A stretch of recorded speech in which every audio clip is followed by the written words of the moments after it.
자, 그러면 네. 이제 김프로님의 미스터 마켓도 얼른 가보겠습니다. 네. 자, 헤드라인을 주십시오. 오늘도 워런 버핏에 관련된 얘기를 하나 전달해 드릴 텐데, 버핏 중전기차 업체 비아디 주식 또 팔았다. 10달 새 12번째 팔았다. 이런 뉴스가 전달이 됐습니다. 언젠가부터 김프로가 그 워런 버핏에 대한 그 얘기를 많이 하네. 이런 얘기를 하실 수도 있을 것 같은데, 사실 뭐 의식적으로는 아닌데 이 기사를 보다 보면 눈에 띕니다. 왜냐하면 제가 이제 투자를 저도 한 30여 년 하다 보니까 제가 이렇게 했으면 좋겠다, 좋았을 뻔했네라는 생각을 많이 하잖아요. 네. 그 이렇게 했으면 좋았을 뻔했네라는 생각 중에 가장 큰 게 하나가 있는 뭐냐면, 그냥 내가 이렇게 고민하지 말고 워런 버핏한테 맡길 걸 그랬나 봐. 왜냐하면 진짜 농담이 아니라 네. 서점에 가보시면요, 투자 관련된 이 책들이 이렇게 모여져 있는데 워런 버핏 따라하기부터 해서 워런 버핏 주주서한부터 시작해가지고 워런 버핏에 관련된 책에 아마 줄 잡아도 40-50권은 있을 거예요. 그렇죠. 그리고 이제 투자를 웬만큼 하시는 분들이 서가에 보면 다 있고. 워런 버핏에 관련된 책 너댓 권은 없는 분이 없어요. 워렌 버핏 쓴 책은 없죠. 워런 버핏 쓴 책은 또 아니야. 그 워런 버핏을 관전기지 분석 그리고 주주서한 뭐 이런 건데, 근데 제가 한 3년 전에 한 2년 전에 어떤 방송에 나와서 하도 종목 추천해서, 제가 이제 종목에 대한 얘기는 잘 알지도 못하지만 우리 방송에서도 뭐 제 종목에 대한 얘기를 일절 안 하잖아요. 개인적으로도 안 하는데 너무 PD가 계속 압박을 하는 거예요. 그래서 제가 무슨 얘기를 한번 한 적이 있었냐면, 이도저도 그냥 그 골치 아프시면 그래서 세계에서 주식으로 제일 돈 많이 번 분, 그리고 오마의 현인이라고 존경한다면서요. 그리고 그분 책을 그렇게 열심히 읽는데 뭘 그렇게 고민하시냐. 그러면 워런 버핏하고 똑같은 수익률을 내는 방법이 있다. 버크셔 해더웨이를 사서 그냥 장기 투자하셔라. 딱 그때 한번 그 얘기를 한 적이 있었거든요. 근데 그때 입에 조금 빠졌어요. 그래서 그러고도 욕먹었는데 그래서 그때도 교훈적으로 그래도 워런 버핏의 버크셔 해더웨이 그 B주가 뭐 지금 얼마나 합니까? 뭐 335달러. 그러니까 그거는 살 수 있잖아요. A주는 뭐 못 산다 하더라도 그건 몇 억 되니까. 버크셔가 돈 버는 대로 이 회사 주가에는 바로바로 반영돼요. 똑같이. 바로바로 내죠. 아, 그래요? 당연하죠. 왜냐하면 괜찮네. 버크셔 헷갈리시면 안 되는 게, 워런 버핏은 펀드 매니저가 아니에요. 예. 펀드 매니저는 고객의 돈을 받아가지고 그것을 운용해서 수수료를 먹는 게 펀드 매니저, 성과급을 받는 게 펀드 매니저인데, 워런 버핏은 이 버크셔 해더웨이라는 지주 회사를 통해서 사업을 하는 사람이거든요. 네. 근데 그 사업의 일환이 투자란 말이에요. 예. 그래서 그냥 그 워런 버핏하고 똑같은 투자 성과, 워런 버핏은 개인적으로 또 주식 투자 안 하잖아요. 워런 버핏이 뭐 회사로 비아디 샀다가 뭐 또 개인적으로 뭐 다른 거 사고 이런 거 안 하잖아요. 아, 그래요? 이 버크셔 해더웨이를 통해서만 한단 말이에요. 그러니까 이론적으로는 그 워런 버핏하고 똑같은 수익률을 내가 10년 동안 보겠다고 하면은 그냥 워런 버핏이 하는 버크셔 해더웨이 주식을 사면 되는 거죠. 이론적으로.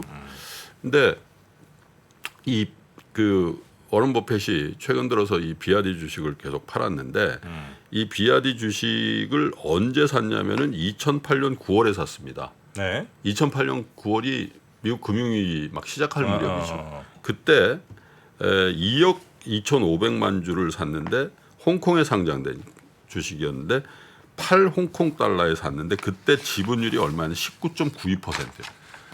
야, 세게 지는 거죠. 근데 8달러에 샀거든요. 네. 근데 지금 얼마냐 이게? 245달러예요. 30배? 네. 그래서 차트를 한번 보여줘요. 2008년도부터 지금까지 비아디 주식 차트에 저게. 많이 빠졌어도 2008년 기준으로 보면 저 엄청나네요. 300달러 넘어갔다가 252달러란 말이에요.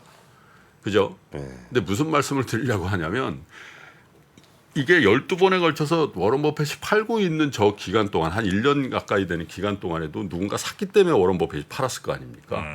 자, 그럼 워런 버핏은 얼마에 샀냐면 8불에 차트 다시 한번 보겠어요. 8불에 사가지고 쭉 갖고 있다가 최근 들어서 공시하면서 파는 거 아니에요? 예. 워런 버핏은 공시 당하니까.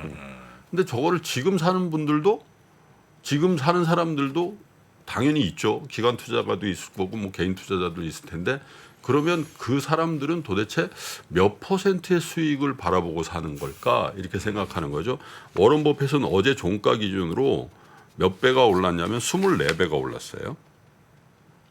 워런 버핏은 네. 네, 평균 단가 기준으로 봤을 때. 예. 그래서 비아디라는 주식이 지금 뭐 좋은 주식이냐 나쁜 주식이냐 앞으로 어떻게 될 거냐를 차치하고 굉장한 수익률을 워런 버핏한테 줬는데 그 굉장한 수익도 보면은 차트를 다시 한번 보여주시면 꾸준히 난 게 아니에요. 보면 2020년도에 폭등을 해버리잖아요. 그죠? 예. 네, 50불 20년까지는 계속 뭐 겼네 그냥. 그 인건 아니지. 8달러에서 저거 2020년 전에도 40, 50불 했으니까 40불. 몇 배는 먹은 거죠. 근데 24배, 30배 가까이 먹은 거는 2020년 이후에 순간이란 말이에요. 그죠? 네네. 그래서 워런 버핏이 이제 저 주식을 왜 팔까 그 속내를 다 알 수는 없는데 기본적으로 이제 추론을 해보는 거예요. 그 추론의 현장에 제가 있었는데 지난번 네브라스카 오마하에서 그 워런 버핏이 직접 주재했던 주주총회에 제가 갔었잖아요. 네. 영상도 올려드렸는데 그때 이런 얘기를 했어요. 오랜 기간 동안 자동차 산업이 매우 어렵다고 느꼈다. 그래서 자동차 산업에 대한 투자를 비아디 외에는 거의 안 했단 말이에요. 그다음에 이런 얘기를 추가로 했는데 뭐라면 전 세계의 경쟁자들이 있지만 한때 승자였다고 해서 항상 승자일 수는 없다. 그 얘기는 뭐냐면 워런 버핏이 보기에도 지금 자동차 산업이 엄청난 변혁기라는 거예요. 그렇죠. 왜냐하면 벤츠, BMW 하면 완전히 명차고 그거를 사는 게 로망이었던 4, 50년 아니었습니까? 예. 그리고 원래 뭐 그들이 그 회사를 자동차 산업을 만든 거랑 마찬가지인 회사들이니까. 근데 이 자동차 산업의 역사 160년 정도의 어떤 변화가 있었나? 없었어요. 그냥 내연기관이라는 그 본질이. 근데 4, 5년 전부터 이제 전기차로 이전이 되면서 이 경쟁의 구도를 본인은 알 수 없다라는 얘기를 한 거죠. 네, 그래서 지금은 굉장히 좋은 회사지만 나락으로 떨어질 수도 있고 예. 지금은 뭐 세컨티어이지만 정말 잘 잡으면 이게 탑티어가 될 수도 있고 그게 테슬라잖아요. 예. 테슬라가 뭐 언제부터 뭐 탑티어였나요, 그죠?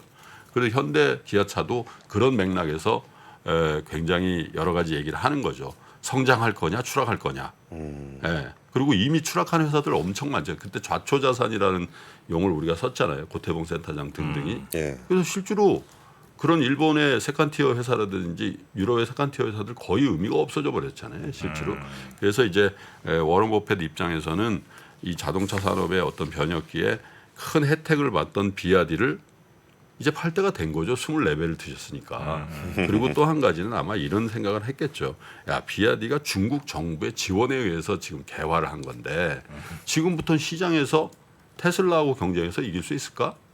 혹은 현대나 폭스바겐하고 경쟁을 해서 세계 시장에서 이길 수 있을까? 그건 봐야 되는 거죠. 모르는 거죠. 그렇죠. 그런데 이런 상황에서 뭐 안 팔 이유가 있냐? 그래서 지속적으로 파는 것 같고 세 번째는 아마도 이 워런 버핏 입장에서는 지정학적 리스크에 대해서도 민감하게 생각하는 거 아닌가? 왜냐하면 TSMC 팔고 맞아요. 비아디 팔고 일본을 산단 말이에요. 그건 뭐 이 세 가지 투자 팔고 사는 거 가지고 획일적으로 말씀드릴 수 없지만 어쨌든 언명을 했잖아요. 나가 제일 싫어하는 게 불확실성이고 내가 예측할 수 없는 지정학적 리스크에 내가 노출을 해야 되냐. 이런 얘기를 직접 했잖아요. 그래서 그런 것들을 아마도 워런 버핏이 생각하고 부럽죠. 사실 24배 났는데 계속 파는 걸 공시하면서도 주가가 그렇게 버텨줘요 또. 예. 이런 분이 바로 폭락을 해야 되는데 버텨주니까 아마 워런 버핏은 기분이 좋을 거예요. 아, 잘 가주시네. 이런 생각을 하고. 물량 정리하기도 힘들 건데요. 그러니까요. 워낙 큰 물량이니까 20% 가까운 지분인데. 그래서 참고적으로 제가 모두에 말씀드린 주식 투자의 쉬운 방법. 세계에서 제일 잘하는 사람 따라하기. 그런데 검증되지도 않고 정말 저 사람이 주식을 잘하는지도 모르고.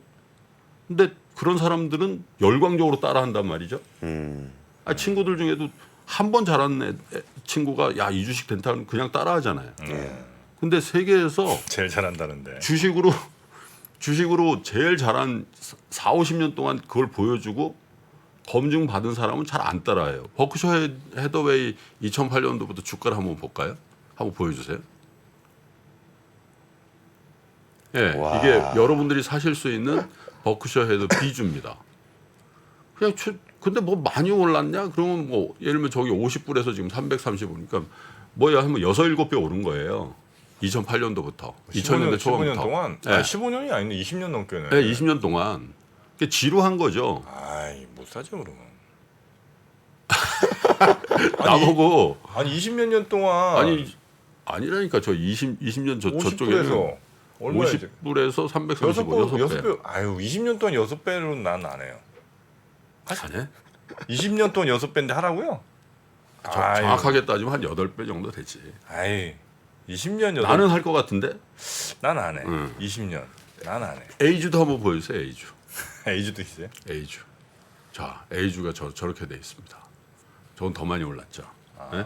근데 제가 왜 굳이 이 말씀을 드리냐면 지난번에 영상에도 보셨습니다마는 버크셔 해더웨이가 주재하는 찰리 몽고도 100살 내년에 100살인 분이 나와서 하루 종일 주주총회에 참석한 그 소회가 뭐냐면 와 3대가 온 경우가 많더라고요. 아, 예. 할아버지가 샀고 아버지가 샀고 나도 산. 예. 그래서 그냥 파티야 파티. 그리고 저 인터뷰에 나왔습니다. 독일 그분이 1980년대 우연히 A주를 한 주 사가지고 계속 늘려서 그때 물어봤잖아요. 몇 주 갖고 있냐. 탑시크릿이라고.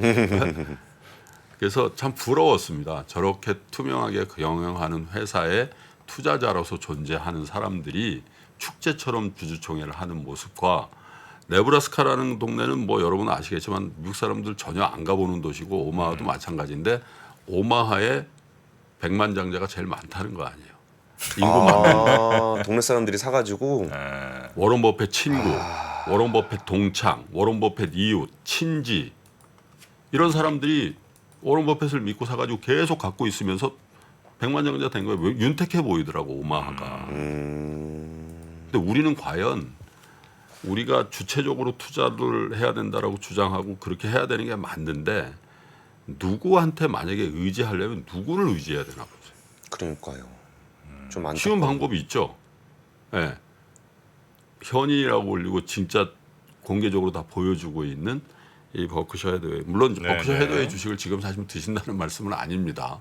그런데 주식 투자의 여러 가지 방법 중에 정말로 내가 아직까지는 내 주체적으로 할 수 없다고 했을 때는 사실 이런 분들을 따라해야 되는 거 아닌가 그런 생각이 들어서 그렇습니다. 그 좀 안타까운 게 이제 주식을 너무 이렇게 준비 안 된 상태로 하시는 분들한테 드릴 수 있는 조언이 이제 간접 투자하시라는 조언밖에 드릴 수가 없잖아요. 네. 그러면은 펀드 뭐 들어요라고 물어봤을 때 딱 이런 펀드는 좀 좋을 것 같아요라고 좀 드릴 수 있는 게 되게 한정적이라는 것도 좀 안타까운 것 같아요. 이게 그쪽에 주식 전문가라는 분들도 좀 시장에 훨씬 더 신뢰를 좀 회복해서 뭐 어디 하고 싶어 뭐 간접 투자하고 싶어요 그러면 뭐 버크셔에서 왜 주식 사세요라고 얘기할 수 있는 것처럼 우리도 좀 이렇게 신뢰할 만한 그런 펀드들이 좀 많이 나와줬으면 좋겠습니다. 그러니까요. 자, 하여튼 중국 주식 별로 안 좋게 보나 봐요. 어르신께서. 버크셔가 버크셔가 아니라 워렌 버핏이. 네. 자, 그러면 시간이 좀 많이 지났는데요. 우리 권 팀장님 여기서 보내드리고 박병창 이사님 모시도록 하겠습니다. 고맙습니다. 예, 감사합니다. 감사합니다. 시간이 흘러도 변하지 않는 여러 가지 원칙과 사고 체계는 존재하거든요. 대가들의 사고 체계, 투자 기법이 아니라 생각의 방법. 그런 거를 분해를 해서 재구성을 해서 하나의 어떤 틀로 조합을 하는 과정이 필요한 것 같다. 라쿤 자산운용 홍진채 대표의 거인의 어깨에 19년간 초과 수익을 달성한 그가 어떻게 주식 대가들의 투자법을 활용했는지 이 책에서 최초로 공개합니다. 대가들의 검증된 투자법을 여러분의 눈으로 직접 확인하시죠.